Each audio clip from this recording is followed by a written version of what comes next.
Okay, so welcome to the Harriet Beecher Stowe House and the Semicolon Club. And I just want to say it is the last Semicolon Club of the year. So we are excited that we were able to continue doing these great programs. Thank you all for joining us. I'm Christina Hartlieb. I'm the director, and I think I know most of you. But I'm Christina Hartlieb. I'm the director, and I want to thank you all for joining us today. And also, thanks to our sponsor for this particular series, which is the Matriots. And they are working to get more women elected to state and local office in Ohio, which means they are going to be super busy this coming week. But because of our sponsorship by the Matriots, we were able to transition into an online format starting in April. And so we were able to just roll with it and not miss a beat in terms of being able to offer our discussion group programming. We also want to thank Barbara Furr for all the years of service that she has put in as the discussion leader of this particular series. Next year, we're going to have just a slightly different format in terms of different discussion leaders for each month's talk. So Barbara has graciously hosted for years now, and so we just want to thank her. And I think she got some flowers this morning. Yes, lovely flowers. Abigail brought me flowers this morning. And a shout out, Barb. Shout out to you, girl, for hanging in for so long. Well, it was interesting. It's been interesting. A lot of years. Yes. I thought I was through with book clubs when I retired from the library, but evidently not.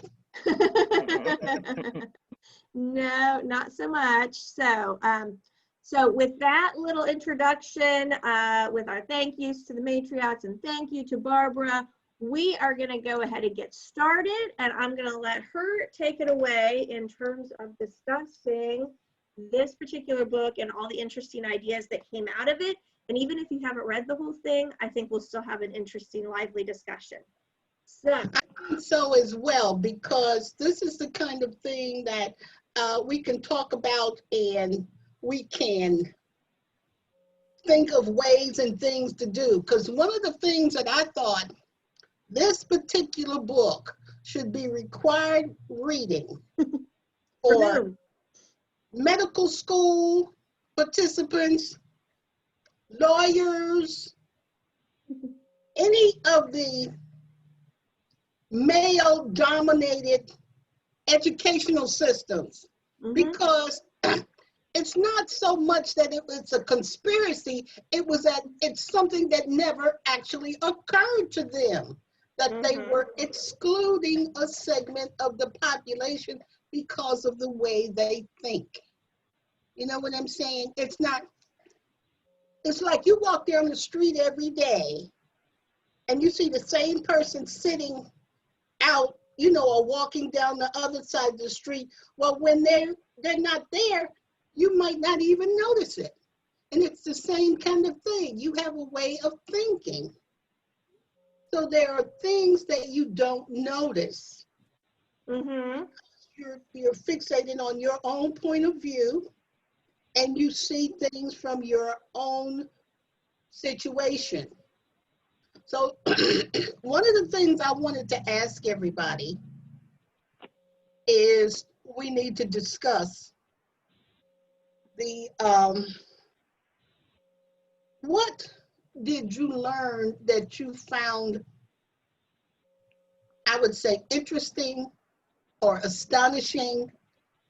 And the particular thing that I found astonishing was how many gaps in the planning for various things, you know, transportation, ways of looking at medical treatment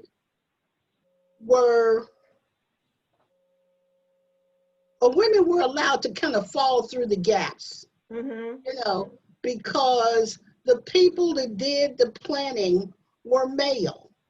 And it was not that they planned for themselves maliciously, but it's just their way of thinking.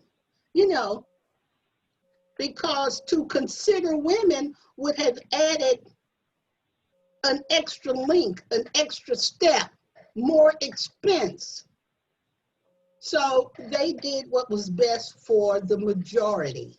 And this is a more economical way of looking, especially planning. Oh, the book should be required reading for city planners as well, especially for city planners. All right. Amy, you want to get started? I see your hand up. Thank you. Well, I haven't finished yet, but I'm fascinated with what I have read so far. And Barbara, to kind of answer your question, like the fact that home was always seen as the place of rest, whereas work was work. So they said it was a radial design for most cities because men were going to work and then going home to rest, whereas women's work is at home. So that's not a place of rest for women. I hadn't really thought of that. But yeah, I mean, that's true. And the other part that struck me was the bathroom parity, so potty parity in the theater, and how like when they made the bathrooms gender neutral, men used both bathrooms, but women still could not use both bathrooms. So the women's line was twice as long as it had been before. Like I know, I mean, when I go to the Aronoff or Music Hall or whatever, the lines are out the door ridiculous. But it never occurred to me that if you make the bathrooms gender neutral, that actually has a disparate impact for the women who are going to be in line even longer because the men can do whichever, whereas the women can't do whichever. I thought those were two fascinating things, at least thus far in the book, that like hit me like a ton of bricks. And also the fact that if you go to these places, they'll have one bathroom for each sex. Well, there might be 10 times as many women as men, and you have one bathroom for each. Now, what would happen if you went and plopped yourself over the urinal? You know, that. Well, and it made me think of that scene in Hidden Figures, which is one of my favorite movies, where like she's got to lug all of her stuff to the, first of all, it was a racially segregated bathroom, but to the women's room in another campus. It took her 45 minutes each way to get to the bathroom. Like it never occurred to the men she was working with that she didn't have a place to go, like literally to go. It never really occurs to people. And that's, I mean, it's nature happens. So okay, but it depends on who you regard as people. Yeah, yeah. See, when you're talking and you say people, or you use male as a all-encompassing, you know, most people don't even think about that anymore. You know, yeah, that term does not apply to everyone. And so you get situations where you don't have enough bathrooms. You have your bus stops out in places that are dark and not well lighted, you know, and they run at all hours. I can remember trying to get to work I had to be at work at like, I worked 11 to 7. No, I got off at 7. I had to be at work at like 3 or 4 o'clock. That was fine. I could get to work. But it was getting home that got difficult, you know, because you were either standing out there in the dark, alone, waiting on a bus that might or might not show up, you know, or you were trying to figure out how you could afford to call a cab to get home, you know, because you couldn't walk, you know, so it's things like that that people don't think of that puts you at risk. Well, and they talked about in Europe when there are, and I think it was definitely in India, when there are gender neutral bathrooms or bus stops, the rate of sexual assault against women was astronomically high. And that's not something the city planners had considered. And they need to consider that. I mean, assault against anyone is wrong, but it's an extra added layer of concern that women have that I don't know. I can't speak from a men's perspective if they do or not, but I know I've got plenty of female friends who are like, I can't go there. That's not safe. It's too dark. It's not well lit. And it is an extra added layer of concern. Yeah. And the problem is not that these things are forgotten, because that's half the problem. The problem is that they're not considered at all. Nobody thinks about them unless they have women on the planning committees and women putting their what you call 2 cents worth in, to let them know that this is a gap. It's a dangerous gap. It's something that needs to be addressed. I think part of the issue with that is, unfortunately, as women, we also have to contend with women, because half of us will not speak up because they're trying to ease the men, or they actually will take the side. You know, it's like with the suffrage, the anti-suffragists, or, you know, it's like this weird dichotomy where, particularly with white women, we see where they try, because they can pass in the male community if they behave a certain way. Mm-hmm. So they won't even defend women or bring these things up a lot of times. And a lot of times they're the women that are in those meetings. Mm-hmm. And the one of us who will speak up are looked at as crazy. Mm-hmm. And then they support the men and say, yes, she's crazy. And then nobody listens to you. Yeah. I mean, I've been in that situation many times. Oh, yeah. And it's perspective. A lot of these women, these situations don't apply to them. So it's as if to them, these situations don't exist. Right. I mean, I never really thought much about the busing issue because I've always had a car. I never had to think about riding on a bus, and now that would. But think about this: if you were a woman with a child, yeah, and you had to go to work, and a lot of times the kind of work and the kind of jobs you can get, they might not be 9 to 5. Right. They might be 9 at night to 9 in the morning or something like that. Mm-hmm. So how do you get there? Right. Or how do you get back? How do you get back? And what do you do if you're standing on the street corner at midnight trying to get home? Right. You do know what people think about women who are standing out on the street corners at midnight. Yes, they're not figuring you're trying to get home. They're figuring you're out there trying to do another kind of work. So, right. Yeah, I have a friend who's an artist, and she does like street art, and I have to laugh when you said that, because she was out like at 6 a.m. doing a project for the city, and she was like in her sweatpants with paint all over her, a mess, but because she was a woman out alone on the street at 6 a.m., some man assumed she was working. Yeah. And she's like, do you not see a paintbrush in my hand? She was just like, you know, she had her hair, you know, I mean, she was just I was a mess. And it was like, she just could not believe that he was asking her if she was a working woman and if she was open for business. She's like, okay, no, I'm a working woman, but not that kind of working woman. I'm doing art, as you can see. Mm-hmm. Yeah. Mm-hmm. I already got a job. Yeah, you have these kinds of things, and one of the most astonishing things to me was that these gaps occurred. Now, once she explained them and said why they occurred, and you know what the thought was, I could see it happening. But it never occurred to me that somebody would discount half the population, because it never occurred to them that they would have these problems. Mm-hmm. I mean, something as simple as rush hour traffic and that kind of thing. Right. Or something. Go ahead. Well, I was going to say that the section that I really, was most interested in and really kind of like getting into a lot and then going, but it was the section on work and like the the myth of meritocracy. Mm-hmm. Because I see it, kind of playing out, I see it and what's going on at my husband's evident work. To everyone. And so it's like, yes, everyone should be judged on their, merit, and we think that that's the way it occurs.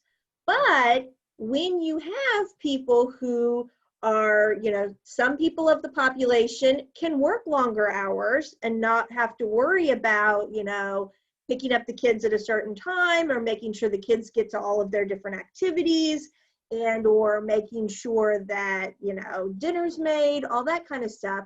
If you have some people who do have to worry about that, mostly women, not always, but mostly women, and you have some people that don't have to worry about that, often men, you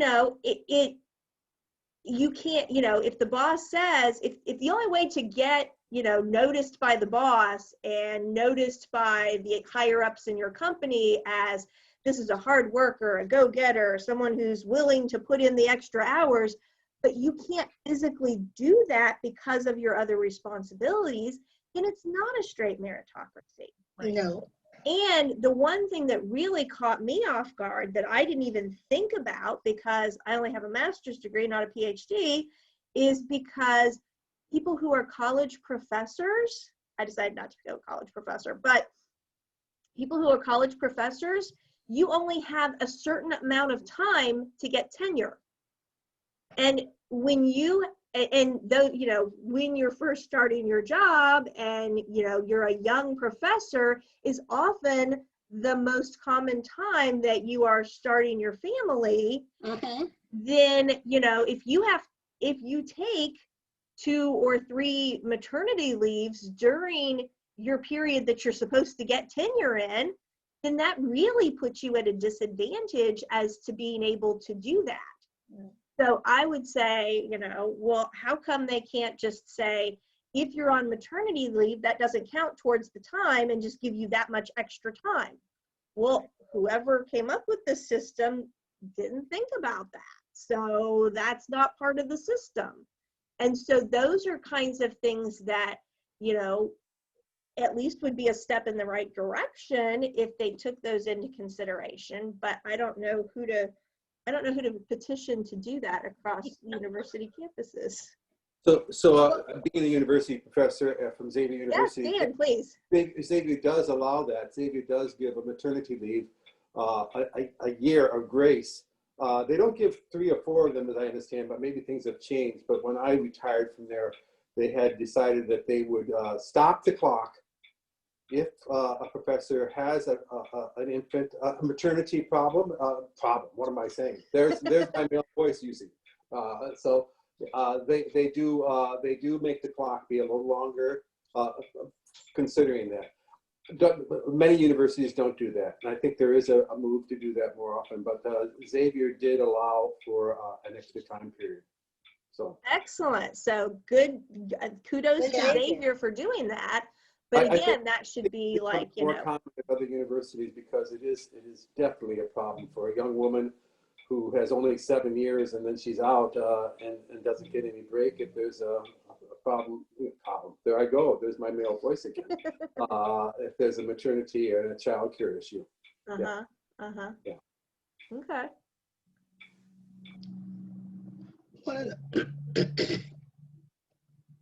Other ideas or thoughts along that line? Well, one of the problems they talked about and nobody seems to have addressed, even in this day and age, was the unpaid work issue. Right. Okay, a woman does all the unpaid work in the household, not raising the kids, doing all the housework, cooking all the meals. But what if this woman is also working outside the home? That means she's got 2 jobs. Right. She's probably being underpaid for one and not paid at all for the other. And then people don't worry about, well, she comes to work, why is she dragging? Why does she look like she's been through the mill? And so you've got this, I guess you could call it an inequity, but it seems to have been escaped everybody's notice, except maybe the person that came up with the saying that woman's work is never done, And so nobody seems to notice that women work 2 jobs constantly. And no studies have been done. You know, they study about everything, you know, how long it takes you to walk from one corner to the other. But nobody worries or talks about or tries to do anything about women working constantly, even if they're not at work, they're working one way or another. And I guess they figure that they're built for this. This is their lot in life. You know, if you want the privilege of working outside the home, never mind that you don't eat as well if she doesn't work outside the home, you know. So, Amy, you want to go ahead? All these things have escaped people's notice for millennia, you know. Well, I was gonna say, I think in a strange way, COVID has brought some of that to people's attention. I know my colleagues who, you know, those who have children are balancing and juggling parenting and teaching and remote work. Our office is on a split remote hybrid. So we all go in a few days a week and then we work remotely the rest of the time, at least unless the numbers change again. But when we were all remote, like at least 3 of my colleagues have small children, and in all 3 of their cases, they're like, oh no, my child's about to interrupt the Zoom meeting. But if they don't interrupt their father's Zoom meetings, it's amazing. Like, nothing against fathers. Fathers are great. I love my father. I would have interrupted his Zoom meetings. But like, they aren't interrupting their dad's Zoom meetings. They are definitely, it's mom, I don't know where this is. Mom, where's my homework? And, you know, I think that, like, I know the Bar Association is has meetings repeatedly on how this is impacting female attorneys in a different way than it's impacting their male colleagues. So but up until now, it was not on people's radars at all, not at all. But now, like, when your kid runs through the Zoom meeting, it's been brought to people's attention. So there, you know, it's been COVID has been weird, but I think it has brought some of that to people's attention more than before, maybe. I noticed one thing. This is addressed nowhere in fiction or anything except one series. Has anybody read the J.D. Robb In Death series? She writes these, it's in the future, it's in New York City, and women are given, they can apply for professional mother status. And they can be, and they are paid as a professional, you know, for the work that they do as a parent in the home. So they don't have to go outside the home and work. The work that they do in the home is recognized. And so I thought that was a novel idea. It really was a great, you know, and I think more people ought to read those books. Of course, they're murder mysteries, but hey. What's it called? J.D. Robb, and it's an In Death. That's the name of the series. In Death? First one is Naked morbid. Death, and so-and-so in Death, and she's up to 40-some by now. Almost, but she's been writing them a lot of years. This is Nora Roberts. Okay. This is the other name, one of the other names she writes under. So. Barbara, can you put the series in chat? Did I what? Put it in chat, the name of the author and the series, so we all have the correct spelling. There you go. Thanks, Anne. I think Anne just did it. Okay. Let's check it out. I love murder mysteries, so. It's J.D. The letter J, the letter D, and then Robb, R-O-B-B. Oh, okay. But just look up Nora Roberts. It's her other pen name. I wonder if that woman does anything but right. Yeah, that's what I tell my daughter. I said, she must, because those aren't her only 2 pen names. Right, yeah, she's got a lot of different names, and then you're like, oh, it's Nora Roberts. Yeah. Yeah. That must be all she does is sits and writes. Well, she must be extremely rich. Most writers aren't rich, but she's got to be. Yeah. So going back to the whole work thing for just a second. Yeah. And that is, and I'll give an example. I'm going to try not to give away any names or anything, but so at my husband's work, his boss, well, he's got 2 bosses really, but one of his bosses is female and the other one is male. but the female boss she's like one of the only higher up women in the company. She's also not married and doesn't have kids.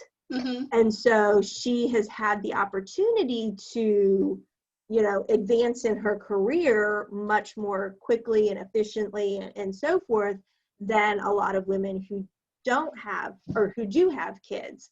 And, she's got a reputation for being, really strong-willed and, people don't want to ruffle her feathers and that kind of thing.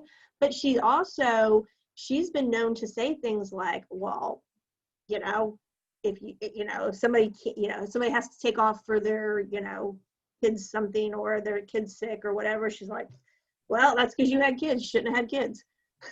So, she's adopted this mindset where the only way to get ahead is to not be encumbered by, family responsibilities, so to speak. Right. And I have to admit, as a single woman, I have caught myself doing that too. Because sometimes I'm like, well, it's not my problem. I can, so it is something you don't think about. Mm-hmm. Yeah. Mm-hmm. Well, yeah, but I know I like what Amy was talking about the work.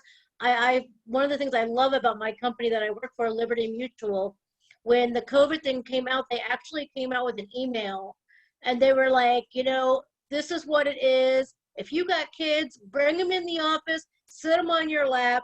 If somebody hears them, you tell your kid what you're doing. Invite them in on the call with you and your customer. And I'm like, oh, I don't know if I want to do that, but I thought that was really cool that a company went that far.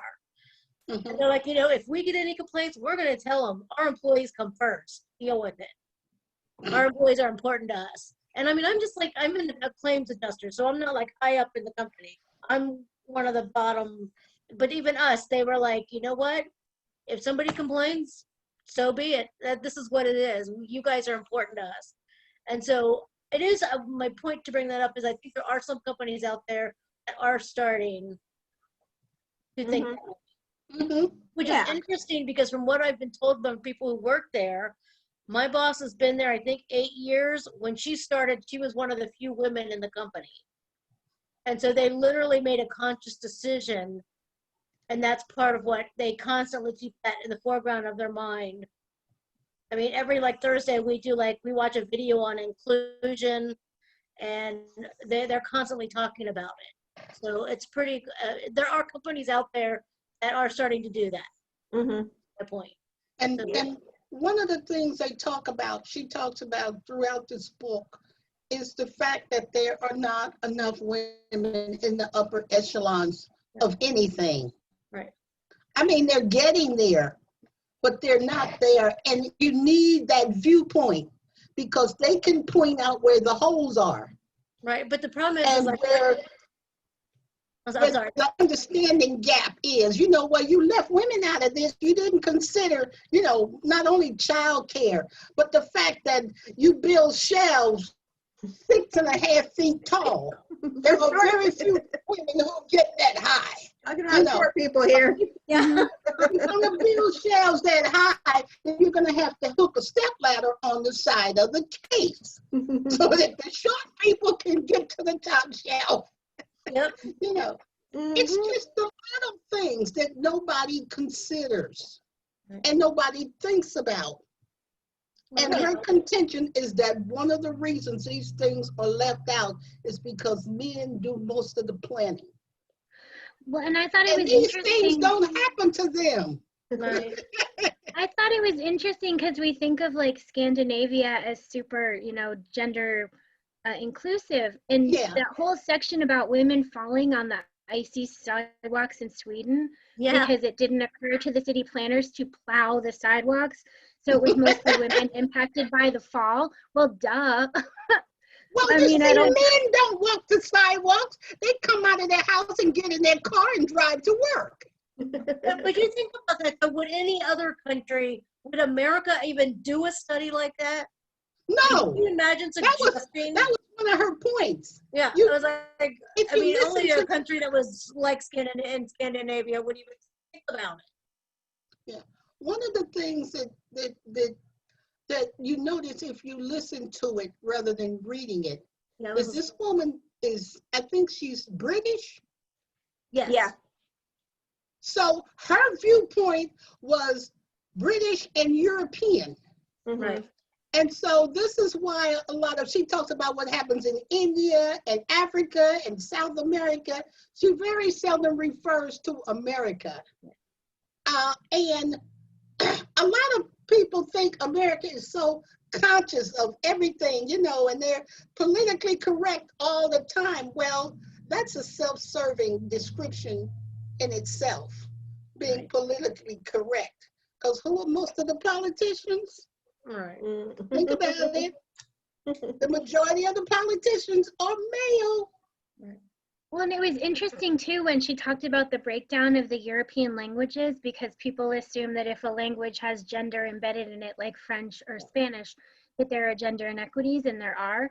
But then when she talked about English as a language in and of itself and the way we frame things, because we don't have gender embedded, I thought it was interesting because she talked about the gendered languages, the non-gendered languages, that they're equivalently problematic. And it's ironically English that has less of an issue, because we have to add our adjectives to it, like female doctor as opposed to, doctora or whatever it is in Spanish. I think that's what it is, doctora in Spanish. Like it's less, there's actually ironically less language disparity because we don't have those qualifiers embedded in the words. I thought that was interesting too. Because it seems like there are plenty of inequities without that. Right. Oh yeah, a lot of them. I mean, that was one of the most difficult things to learn. And I was trying to do French, is making sure that it was correctly, you had the la or the lur, or, to make sure that it was male or female. It didn't make any sense. It just did not compute. Yeah, I knew then I was I was like 13 and I knew I was definitely a feminist because I was fighting with the teacher going, but a pen is not masculine. Everybody uses pens. I just could not.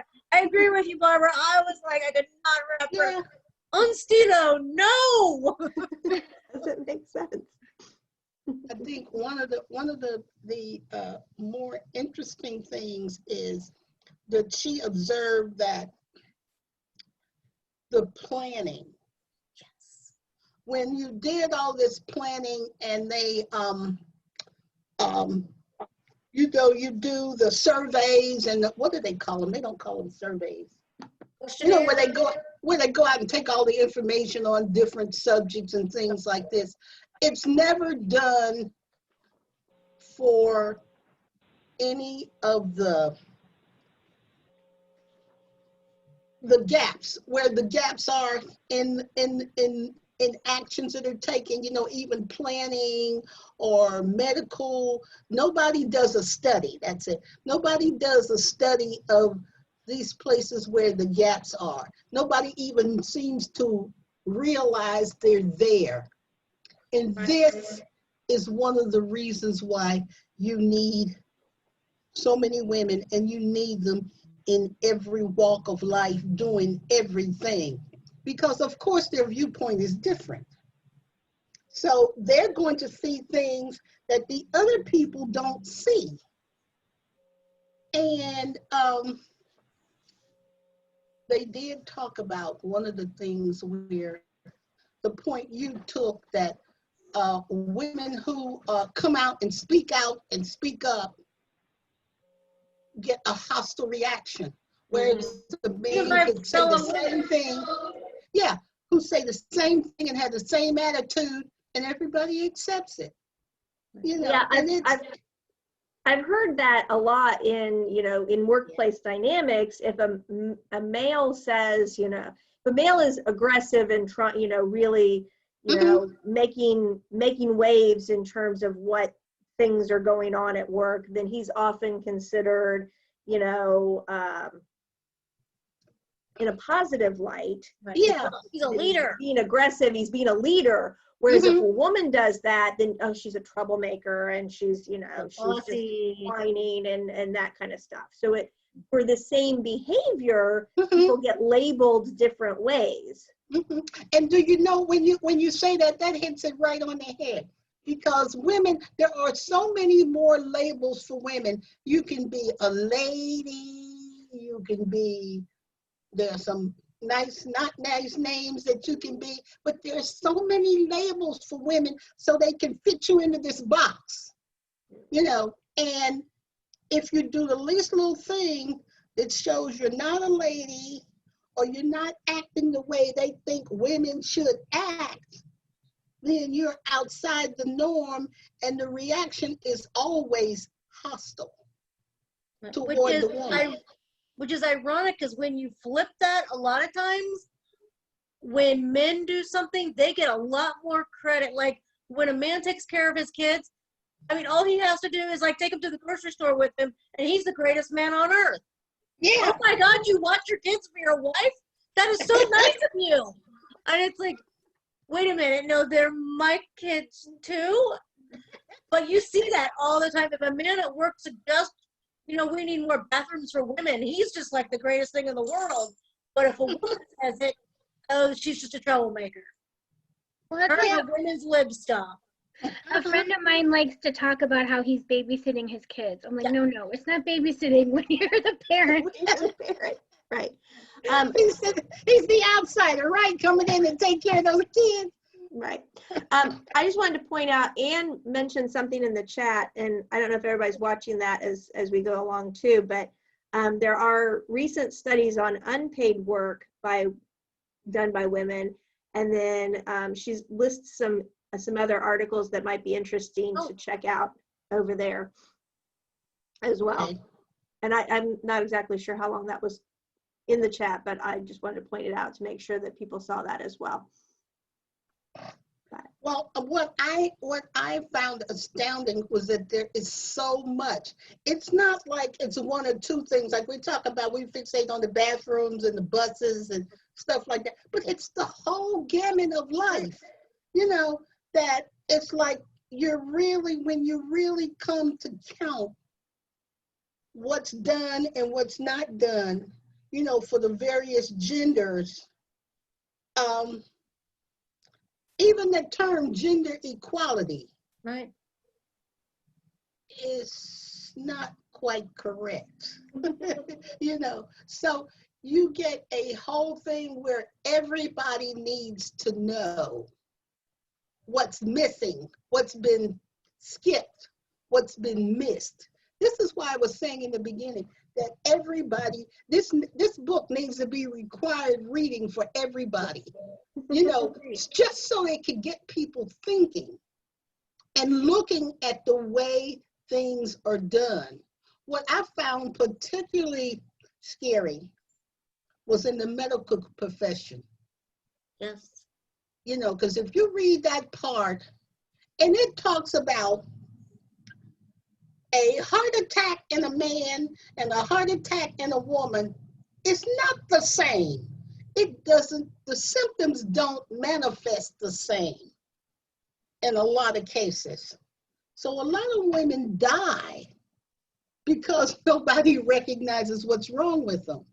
And they ignore the symptoms because, I mean, you know, they're not having the pain radiating down the left arm. And, oh, I mean, I can remember younger when I used to, well, never mind. We're not going to talk about my phobias and hypochondria and all of that, but yeah, I was always watching the left arm. Right, because when we, I mean, even me, when we think about, you know, symptoms of a heart attack, you think chest pain because that's what you've been taught, but that's what how men experience heart attacks. And usually women experience them with other symptoms, but we've been trained to know the male symptoms of heart attacks, not the what range of symptoms could be considered. Right. You know, look for in a, you know, if you have these symptoms, it could be a heart attack. You know what I'm talking about. Well, there was a Grey's Anatomy episode, I don't know if anyone else watches Grey's Anatomy, where Dr. Bailey was experiencing heart attack symptoms herself, and she went into an ER and tried to explain to them, I'm the chief of surgery at this other hospital, I'm telling you I'm having a heart attack, and they just ignored her until she collapsed. It was amazing. And I mean, that's fictional, but still it's very like poignant because she was like, I know what the symptoms are for women. I know I'm But you see, she's a woman. And I'm sure that it happens all the time. Hysterical. I'm sure it happens all the time to women and people of color when they try to, I'm an expert in my field, and then, yeah, whatever. Yeah. And I never understood how you had male gynecologists. Is that an oxymoron of some kind? What do they know about the inner workings? You know, so, you know, that's just something I didn't understand. You know, and of course, they probably didn't understand why women were uncomfortable with these male gynecologists, you know. And it never occurred to them, well, you don't want some strange male, you know, checking out parts that strange males shouldn't check out, you know. And it's only in the, like the military and places like that, that they try to make you comfortable. Because when they do an internal exam, they always have to have a female chaperone right there while he's doing the exam. You know, I think a lot of hospitals are starting to do that though now because of all the sexual harassment lawsuits. Yeah. Because I've had nurses stay in, like I've had like where I've seen a doctor and whenever like we're just chatting and then when we go to do anything that involves any kind of nudity or whatever, they have a nurse come in. Yeah. And just stands there like, hi, how are you? It's awkward. At least but somebody's okay. got their eye on the situation. Yeah. Well, that's to the doctor's benefit as well. Right. Because, you know, the sexual harassment and, you know, accusations of rape and all of this kind of stuff, you have a witness to what actually happened. You know, so you don't have to. They're doing it to protect the doctor, not the patient. This is it. This is true. Because But hey, the 10 years patient, ago when women were saying, I'm being sexually harassed, it took lawsuits and getting sued before they said, oh, maybe we should do something. Which I find very interesting. Never occurred, you know, they're not doing it to protect the patient. They're doing it to protect their bottom line. keep his insurance down. Yeah. You know, so. But then that's what, like in the book, when she talked about like having guards and stuff on the bus, there's kind of the similar idea. It's like, oh, we don't need that until we do. But then they find out it actually saves money to have those guards on the bus. Because more women will ride the bus now that they feel safe riding the bus. Well, and they have to make more money. Well, I think they should have guards on the subway. Yeah. I mean, the subways are obscene, at least the one in New York. You're packed in like sardines. Anything could go on. And the person next to you wouldn't know what was happening. My complaint was that being short, I couldn't see where I was going. Yeah. So I didn't know when to get off. Right. But, you know, there are other things going on because you're just packed too tightly. And a lot of them take advantage of that because when they're caught, they're saying, oh, I didn't realize what I was doing. I wasn't doing that. You just imagined it because we were packed in like sardines. The fact that I grabbed you where I grabbed you was totally coincident. I was just, my hand just happened to be there. And, you know, I just accidentally flashed, you know, half the train. Exactly. Yeah. But I've heard that a lot of times when victims report abusers on subways and stuff, that's kind of like the story though. Well, I didn't realize that that's what I was doing. Yeah, right. I just had my hand down to my side. I don't know how it got there. Yeah. You know? And they get away with it. Which that really, really affected me, especially hearing about India. Because I was like Barbara. And I mean, you just don't think about those things going on. Like with the not only people getting raped in the restroom, if they can find the restroom, you know, the people who have to go outside because there are no inside toilets for them to use. And I'm sure in America we have that. Oh, well, yeah. I mean, I'm sure, especially in poorer communities, they maybe even have toilets, but if they haven't paid their bill, they don't have plumbing. I'm sure it happens. Or the plumbing doesn't work. Yeah, or the plumbing doesn't work. And they have the same situation. And I know, That changed my mind because like I didn't used to necessarily think bathrooms had to be gendered, but hearing about the number of assaults or the potentiality for that, it was like, okay, maybe we do have to have single sex bathrooms to keep people safe. But I never really, you know, I was like, whatever, a bathroom is a bathroom and it doesn't really matter. But it does matter. It matters to a lot of people more than I ever thought it, you know, was an issue. Right, and especially in other in more so in other cultures. I mean, sometimes the more of a, I'm not saying, you know, but the more of where there's a dominant patriarchy type culture, the worse it is, I think. Well, like that 60 bathrooms to 88,000 people, like you gotta be kidding me. You have got to be, no. Yeah, that's crazy. Well, not only that, you have the cultures where a woman menstruating is unclean. Right. But she's supposed to be segregated from the rest of society during that particular time. Well, if you don't have a bathroom and everybody's living packed together in some kind of refugee camp or something, how are you gonna keep them separated? Yeah, that's those kind of things I don't understand, like how. Or you throw them out there and you don't give them the necessary supplies. You know. I'm just like, that's proof people will not do the right thing or regulate themselves well, because we have these cultures where this exists. Half the population goes through this and you still don't accommodate it. Well, and they call it a pink tax. Like the pink tax was repealed in like Ohio and a few other states, but it's a tax on feminine hygiene products. And I know, like in my entire life, feminine hygiene products, like we, you know, for those people who need them, you can't not need them. It's going I didn't to, you know, that there was such a thing until I read this book. You know, and why would you have a tax on? I mean, it's not like I chose to smoke. Right. I can understand having a $10 tax on a $2 pack of cigarettes, right? Right. But you don't choose to menstruate, and yet the products that you need are taxed. Well, they were taxed. They eliminated the tax. Some states eliminated the tax last year. Yeah. For the first time ever. Are condoms taxed? Yeah, I don't know. That's a good question. They should be. You know. Well, no, I do know that condoms though are covered. If you have like a health card, you can use it to get condoms, but you can't use it to buy pads. You mean an FSA card? Wow. Now that could have changed if the tax. I don't, because I had a hysterectomy a few years ago, but as of a few years ago, I could not use my health card. That whatever you get from your benefits, from your health insurance, that card, you can get condoms using that, but not your pads or tampons. See, and it never would have occurred to me to even put that on the FSA card because we're just conditioned to pay for it like a grocery. Right.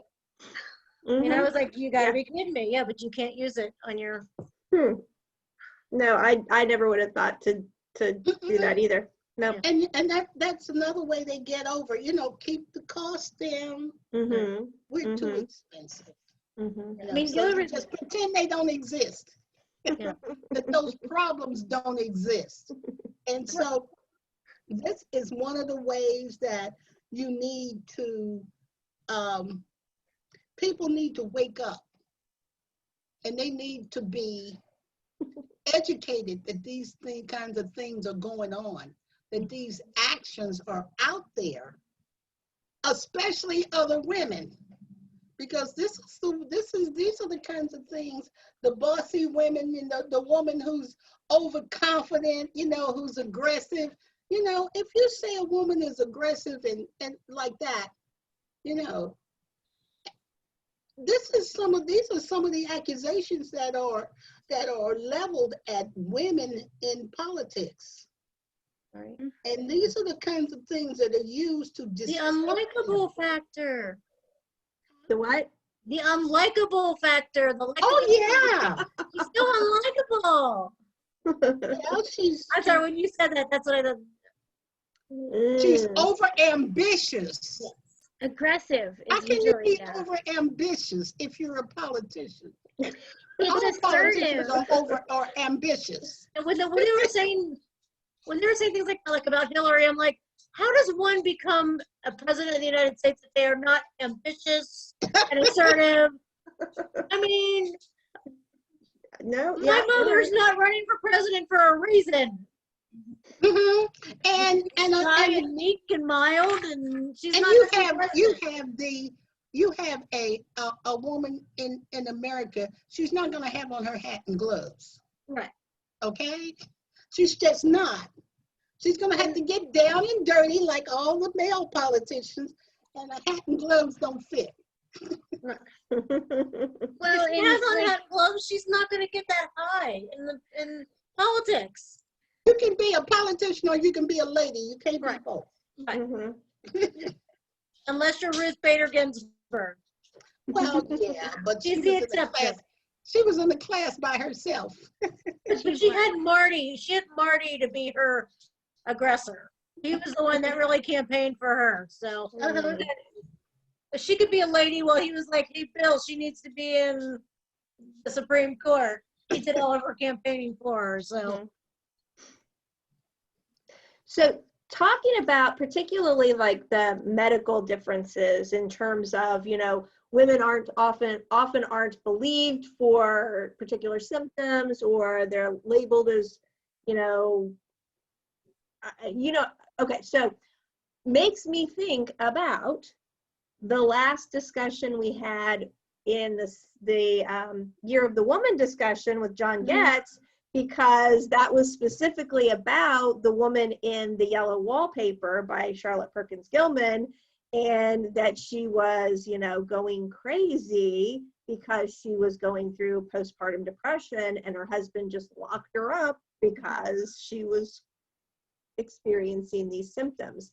And so this is something that was evident 150 years ago, but how much has it changed in that time? So as women, I would have to say, women have a lot more rights and a lot more responsibilities in the outer world than we did 150 years ago. But some things haven't changed that much. You have a situation where you've got women and they go to a doctor, but the doctor is male. He doesn't have any of these problems. And he's on his menstrual cycle. He doesn't swell up and, have all this pain, and so it's all in your head. You do know that less than 40 or 50 years ago, they were still locking people up who were swelling up and having, it was all in their head, So maybe 30 or so years ago when they discovered endometriosis, they probably let some of those women out of the insane asylum, And so this is these are the things you have. And it's not a thing that was done deliberately.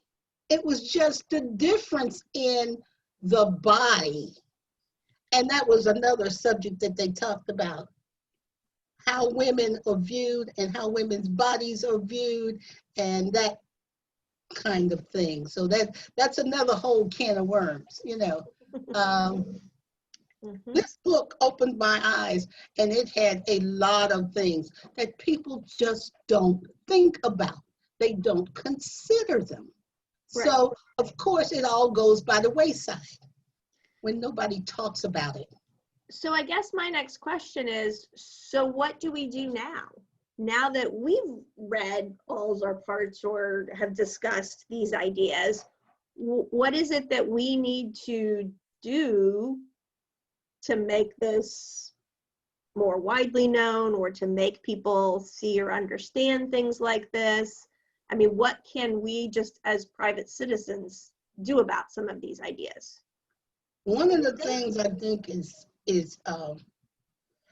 well, a lot of people aren't going to actually read that book, but if we could find a way to get more women into positions where they can help to guide and make the rules and do the planning. Because one of the things did she talk about, I'm trying to think, where did she talk about the fact that women would be less likely to fight over a lot of subjects. You know, they'd be more willing to sit down and talk about things.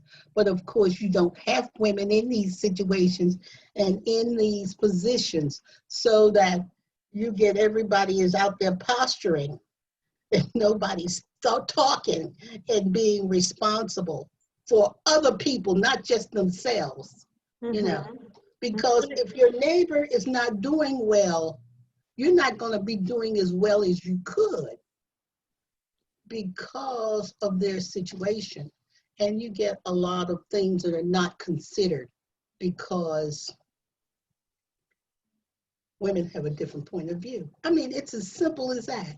They have a different point of view. And I think they're going to see things differently. And so they're going to consider different problems. Go ahead. Go ahead. No, I wasn't trying. No, I was talking to the dog. I can't get this dog. Oh. No, I wasn't talking to you. I'm sorry. Okay. Not you. Sorry. Sorry, I'm being assaulted by a beagle. Ann put another article in the chat that looks interesting. The burden of being employable, underpaid, and unpaid work in women's health. Okay. I'd like to say thank you to all you wonderful women, but I have to go now. So we'll be leaving, but it was a wonderful discussion to listen in. Thank you very, very much. Well, thank you, Dan. I appreciate it. All right, read the book if you get the chance.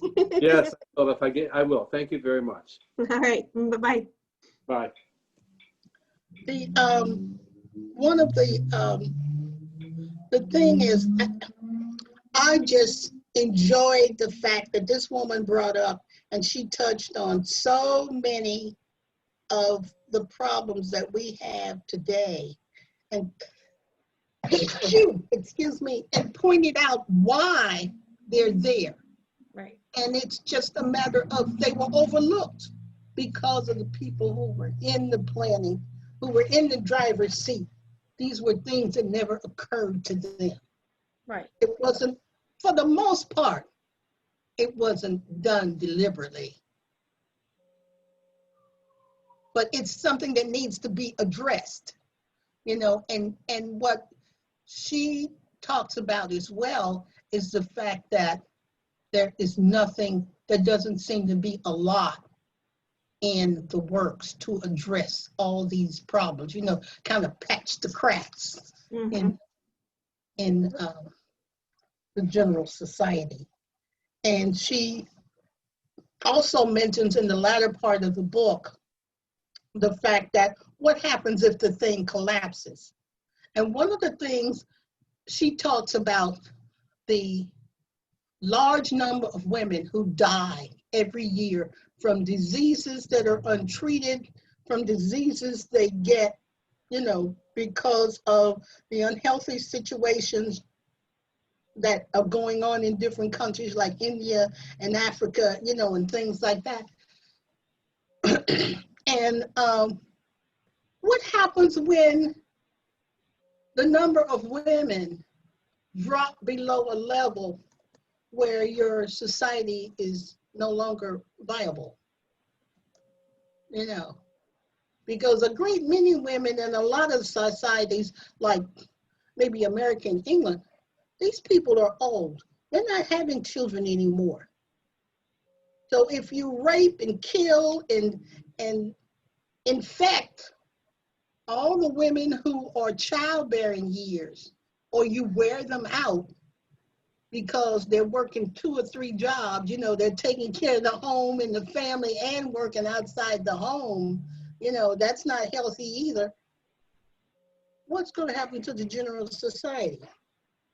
So I think somebody ought to put that idea in the front lens of the patriarchy. Okay? Okay, what's going to happen when you no longer have females to abuse? You know, what society is going to collapse is what's going to happen, you know. And it's been going on so long that nobody notices, you know, and that's it.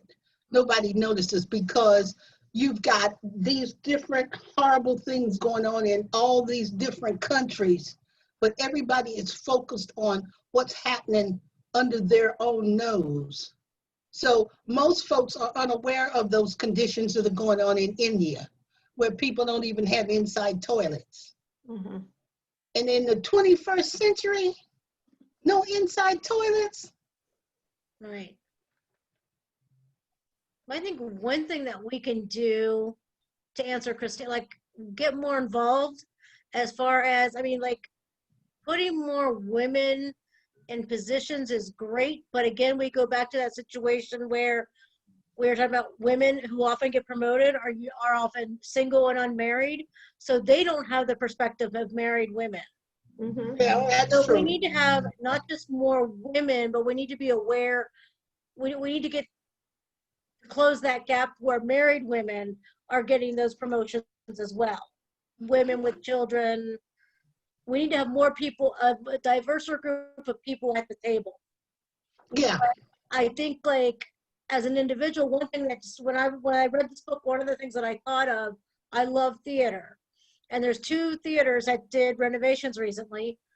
Playhouse in the Park a few years ago, and then the Incline Theater on the west side. Mm-hmm. You know, and I know both of those organizations did those studies that we talked about. I don't know if you've been to them, but Playhouse in the Park has about 50 million stalls in the women's bathroom. I mean, there is never a wait. They go into intermission, you go in, you go to the bathroom, and then you can go buy yourself a glass of wine. It's amazing. The Warsaw Theater, I don't know if they tore it up, they tore up the study, what they did, but there's like 4 stalls. And I'm like, why would you do that? And they want everyone in and out in 10 minutes. Like, how is that even You just possible? millions of dollars to build this theater. And you did, and even when we asked about it, they couldn't give us an answer. So I think for me, what I learned from that experience, if I'm like a part of something that's being developed, like the Stowe House, to make sure that I'm getting my voice there saying, hey, this is what I see is not working. When we add, maybe we could do this. Mm-hmm. So if you're a patron of the theater or the patron of a business and you know they're doing a remodel, put your 2 cents in as a customer. Hey, I've been supporting your business for years, and I love your business, and I see you're getting ready to remodel. Can I make some suggestions? Mm-hmm. If they don't listen, fine, but at least they know. Because maybe, like you said, they're not doing it deliberately. Maybe they're just not thinking of it. Right. Mm-hmm. And that's a way that we as a public can get more people at that table Yeah. to discuss the needs rather than just depending on employing more women. Mm-hmm. But as a community, start doing stuff like that. Mm-hmm. That's just one idea that I thought of. When I read this book, that's all I thought about was that stupid bathroom at Playhouse in the Park. Because the first time I went there and I saw, I mean, there's got to be 50, 60 stalls. And I thought, I'm just going to stay in the bathroom for the entire play. I'm so happy. This is the best thing I've ever seen in my life. And they said that that's why they did that, because they heard women. And they said they wanted to make sure women could get in and get out. Music Hall improved Never their bathrooms on their remodel too. So Who was now that? their Music Hall improved Hall, their yes. bathrooms on their remodel too. Yes, Like, yes, Yeah, I but did. when I went to a show there, I think it was the first week of March. Was the last? Well, it was probably one of their last shows. There was still a line. Yeah. Yeah, but but like, better. During intermission, there's just Right. But but like there didn't used to even be a bathroom on the gallery at Music Hall. So if you Oh, were really? way up in the gallery, you didn't. You had to go downstairs. So not Oh. only did you have to compete with everyone, you had to get the escalator, go downstairs, then find a bathroom, and then make it back up to your seat. But now there are 2 bathrooms in the gallery up there. So Okay. they made some definite improvements. But yeah, Okay. there is still a line. Okay. I'm kind of spoiled because we're subscribers to the symphony and we get seats near the bathroom in the orchestra. Yeah, I do I too. have the first people out the door. So that's another example. I never would have thought about the people in the gallery. I got mine. The first one in the bathroom. I never would have thought about that. So Yeah, that mine too. Mine are on the orchestra level near the bathroom as well. so it's like, so there's an example. If they only talked to me, I would have been like, there's no problem with the bathrooms. They were great for me. Whereas somebody who they're a subscriber up in the gallery, if they did not talk to them, they would have no idea. Of course, the people who did the planning for those bathrooms probably never had to wait in one of those lines. They're up on the top level, so they're probably have an executive bathroom that they can go to if they even attend any of the shows. That's true. These are people who are doing the planning. They're not watching shows or standing in long lines to the bathroom. So this was an interesting book, and it really made you think. All right. How, when they say invisible women, and why she gave the book that particular title. Because it was as if these people never thought about women at all. But it didn't feel like it was on purpose. She made that point that it was unintentional. Right. Yeah. But it was because of the lack of representation and the lack of voices that these decisions were made without any realization of the negative impact that it had. Yeah. Right. Well, And when they did realize it, they didn't change in a lot of cases. They didn't change the way they looked at things because this was what was best for the majority, right? And the majority is male. Well, no, it's not. but even when the majority is something, those other people still exist. And representation of those people matter. Yeah. I mean, for me, that's being someone who's short, as you all know. Those who've met me, I'm 4'8". I mean, it was just funny because at work, I talk about history way too much. And in my meeting, I started telling them about Mary Church Terrell, and then somehow that got to Benjamin Lay. And I said, he was amazing to me because he was a dwarf who fought for abolition. He was friends with Ben Franklin. And I said, for me, when I heard that story, I was like, drop the phone. You mean there was a dwarf that fought for abolition? Because technically I would be considered a dwarf. Who is this? Benjamin Lay. He was a very dear friend of Ben Franklin. Okay. And he was a Quaker, and he got kicked out of the Quaker church numerous times because he would go to church and start screaming that we need to get rid of slavery. And they kept kicking him out of church, and eventually the Quakers turned their position on slavery and told their members, if you're a Quaker, you gotta get rid of your slaves. And then, so he's kind of considered one of the founders of the abolition movement because he was talking about abolition even before who we consider to be the abolition leaders. He was talking about it before the Quakers. He was the one who fought Quakers against slavery. But the fact is, he was a dwarf. So to me, that was like a major, that someone like me could influence history.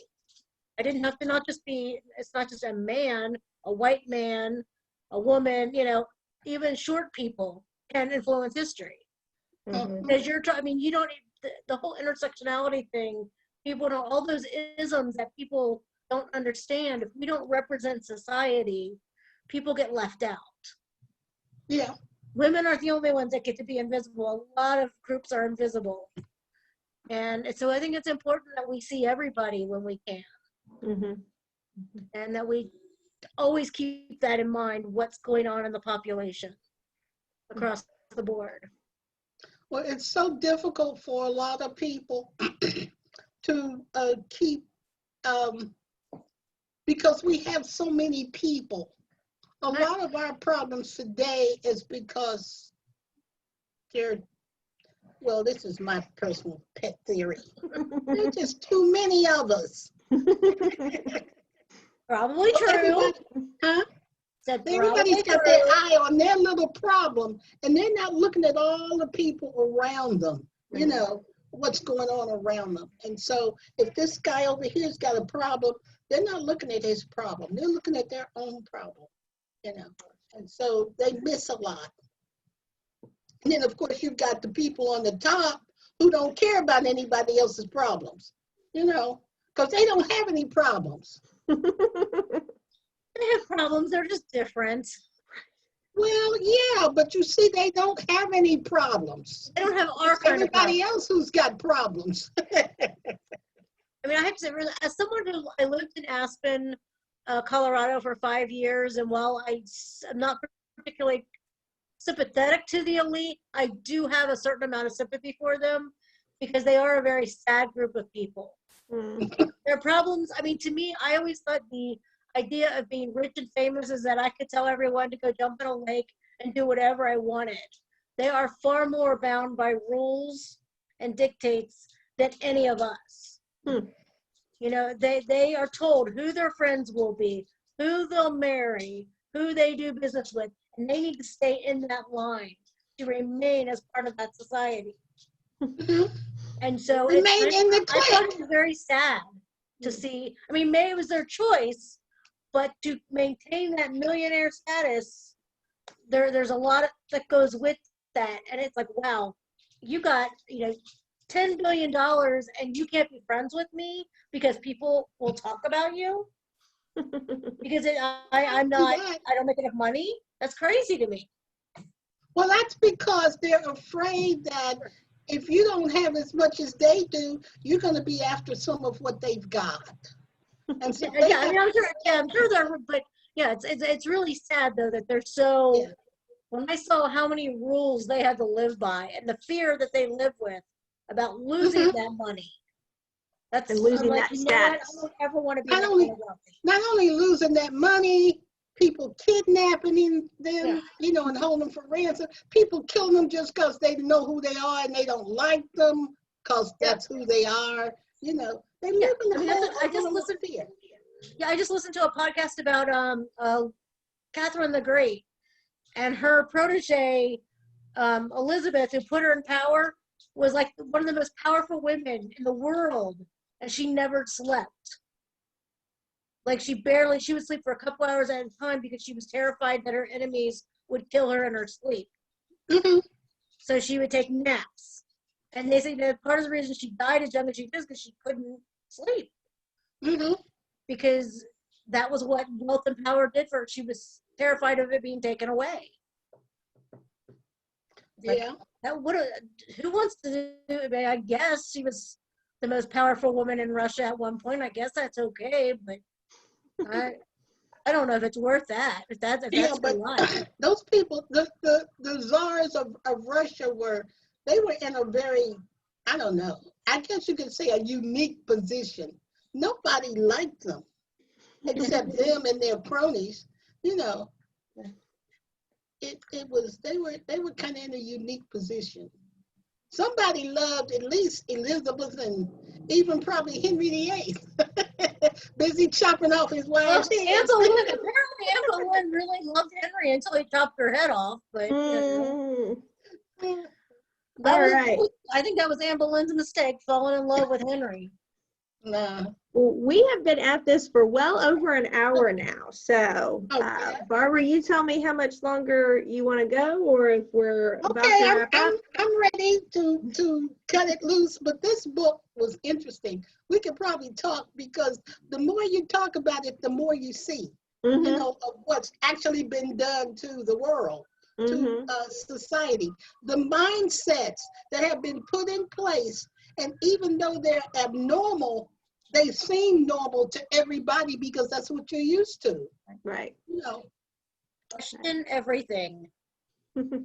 Yeah. All right. Anybody else? Any parting thoughts or last words? No, I just want to be in the loop for the next, you know. Oh yeah. Next Definitely. segment next year, you know. And So, I like this setup. If you, I like being able to sit back at home and talk to everybody. So yeah, so we, if you missed at the very beginning, we were thanking Barbara for running the Semicolon Club for years and years and years. And she is taking a step back from that. So next year, our semicolon club will continue, but we will most likely have a different moderator for each month's discussion. So if you want to be a moderator for one of the months and pick the book that we read, you let me know and we'll set you up to do that. But overall, I think it's been a wonderful time. We've had great conversations this year, and even though we've been all online, because we can all, kind of still communicate and talk and stuff. Yeah. Definitely want to continue that. Right. Desiree, are you trying to show us a book? I'm trying to show you the Beecher Sisters book. Okay. There it is. No, went away. Is that new? I don't know if it's new. I read it for this year. Oh, okay. About the relationship between the three, Isabella, Catherine, and Harriet. Oh, And kind okay. of like their dynamics. Okay. We read one that was similar to that, didn't Yeah. we? We read That was Maybe The this was Limits the of one, Sisterhood. Was this the one that we read, maybe? No, Is that that the was. Limits of Sisterhood? No, but it's similar. Okay. Oh, okay. Okay, so All okay, right. we already did that, so we'll forget that. We already read one this year. Yeah. All right. Well, we can save it for next year or There you year go. after. Yeah. All right. Well, thank you all again for coming today. I appreciate it. I appreciate the lively discussion and interesting information. And we will see you again. Well, we do have our other discussion group coming up a week from Wednesday. And that's Wednesday at 7 p.m. If you do not have the link for that, go through the website and RSVP and we will send you the link. Or just contact me directly and I'll send it to you. But and then we also have a lecture on November 8th, and that is with Ann Buning, who was the primary curator for the Isabella Beecher Hooker exhibit. So she's talking about the exhibit, and that'll be on Sunday, November 8th at 4 p.m. So You might want to check the listing on the homepage, because I think it says Saturday, November. The date is right, but the day is. okay, we will get that fixed. Thank you. Just check it just to Yep. see. Okay. I might have been All right. reading it wrong because I got And one last Yes, Gladys. question, Chris. Yes. For next year's book club deal. So so each moderator will choose their own book or what? Right. mean- So we're going to coordinate with who wants to do what books and what month, and we'll coordinate and put out the schedule by January. Okay. Good. Look for it Very by good. January. Yes. All right. Well, thank you all for coming today. I appreciate it. And if you haven't driven by the house this week, you should do that because the front facade looks quite different with the actual renovation starting for real. And the front facade looks different. And then in a couple weeks, they'll be stripping paint and repairing masonry and all kinds of stuff. So they're taking the porch down completely? It's gone. It is totally gone. Now, I did save 2 columns and a railing so that we can create some kind of recreated exhibit at a later date. But yeah, it's gone. Okay. But all right. Well, thank you all. I appreciate it, and have a good rest of your day. All righty. Thanks. And you Bye-bye. too, Christy. Bye-bye.